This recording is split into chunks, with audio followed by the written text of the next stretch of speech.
છે એમની 2024માં એક્સિડન્ટ થયું હતું, એના કારણે થોડી તકલીફ પડી હતી.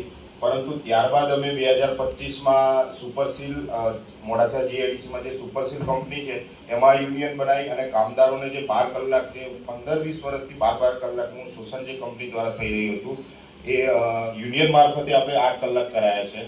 અને અત્યારે 2025માં રિસેન્ટલી 10-15 દિવસ જ થયા, આપણે કદાચ સમાચારોમાં જોયું હોય તો બેકવેલ કંપની છે જે બિસ્કિટ બનાવતી, એ પણ કામદારોનું બહુ જોરદાર શોષણ કરતી હતી. એટલા આદે શોષણ કરતી, 12 કલાકની નોકરી, તેમ છતાં એ કંપની દ્વારા સંડાસ બાથરૂમનો પણ ઉપયોગ કરવા દેવામાં ન આવતો હતો.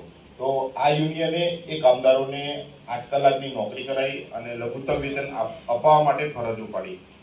અત્યારે બધા પ્રયત્નો ચાલુ છે યુનિયન તોડવાના, પરંતુ અમારી લડત ચાલુ છે અને કામદારોને અમે બને ત્યાં સુધી જાગૃત કરવાનું કામ કરીએ છીએ અને સપોર્ટ કરવાનું કામ કરીએ છીએ. અને આવનારા સમયમાં અમારી જે 2024ની જે મેમ્બરશિપ હતી 1531, એ 2025માં અમે 1600 સુધી પહોંચ્યા છીએ અને 2026માં 2500 સુધી પહોંચાડીશું એવો અહીંથી ભરોસો આપીએ છીએ. અને અમારા જે ગુજરાતના જે મજબૂત સીટોના જે આગેવાન છે